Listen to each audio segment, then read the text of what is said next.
Hello, welcome back to the reading of the poem of the Man God, written by Maria Valtorta, Volume 3,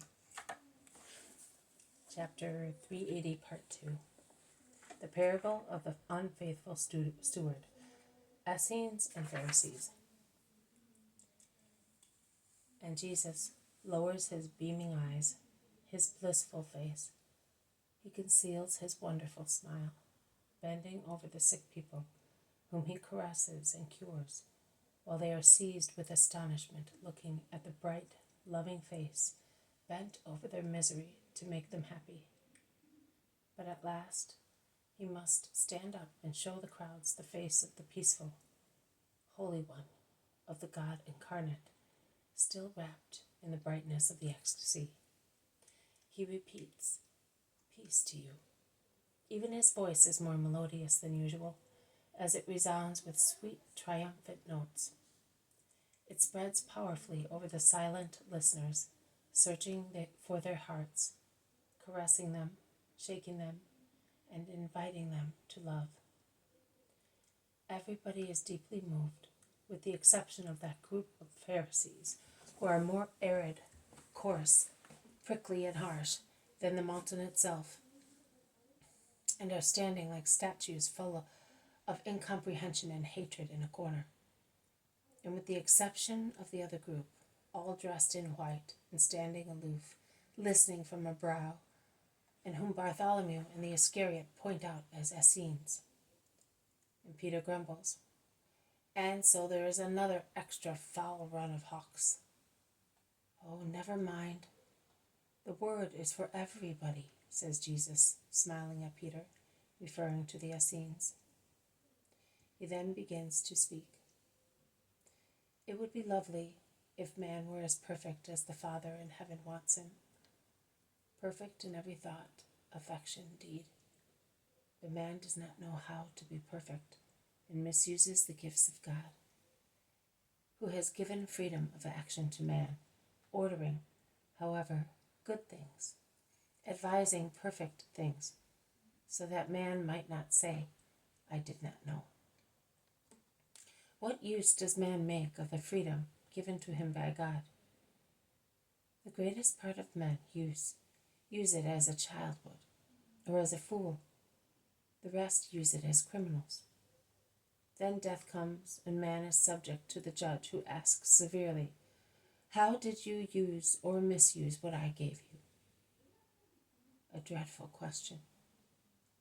How less worthy than motes will then look the goods of the earth, for which man so often becomes a sinner, poor in eternal misery, divested of a garment that nothing can replace.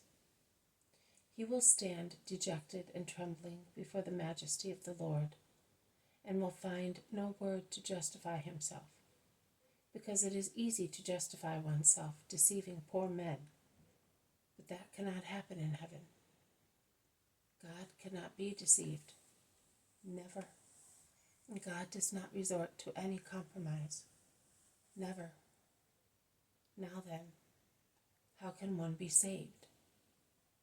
How can man make everything be of use to his salvation, even what has originated from corruption, which taught men to use metals and gems as instruments of wealth, and fostered their eager desire for power and pleasure of the flesh? So will man, who, however poor he may be, can always sin by desiring gold, offices, women immoderately, and at times he becomes the thief of such things, to have what rich people have. So will man, rich or poor as he may be, never be able to save himself. Of course he will. How? By exploiting wealth on behalf of good, exploiting misery on behalf of good. The poor man who is not envious, who does not curse, who does not attempt to take what belongs to other people, but is happy with what he has, exploits his humble condition in order to achieve future holiness. And in actual fact, most poor people know how to do that, but the rich are not so capable, as wealth is a continuous trap, set by Satan, of the treble concupiscence. But listen to a parable, and you will see that the rich also can save themselves, although they are rich, or they can make amends for their past wrongs by making good use of their riches, even if they were unjustly obtained. Because God, the most good God, always grants many means to his children, so that they may save themselves. So there was a rich man who had a steward. Some enemies of the latter, who were envious of the good position he had, or because they were very friendly with the rich man, and therefore mindful of his wealth, accused the steward, saying to his master, "He squanders your wealth. He embezzles your goods, or he does not make them yield any fruit. Be careful. Defend yourself." The rich man, after hearing such repeated accusations, summoned the steward, and he said to him, "I have been told so and so. Why have you done that? Give me an account of your stewardship, because I will not allow you to keep it any longer. I cannot trust you, and I cannot make an example of injustice and servile tolerance, which would induce the other servants to act as you did. Go and come back tomorrow with your documents, that I may examine them and ascertain the situation of my property before handing it to another steward." And he dismissed the steward, who went away and began to worry, saying to himself, "And now, what shall I do now that the master has taken his stewardship from me? I have no savings, because as I was sure that I would get away with it, I spent in enjoyment everything I usurped. I do not feel like working as a peasant, subject to other people, because I am no longer used to digging, and I have grown heavier with orgies, and I dislike begging even more. It is too humiliating. But what shall I do?" He thought it over and over again, and he found a way out from his painful situation. He said, "I have found it.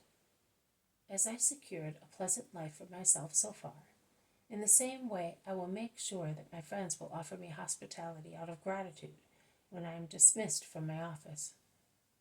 He who does good always has friends. Let us go, therefore, and help people in order to be helped. And let us go at once before the news spreads and it is too late."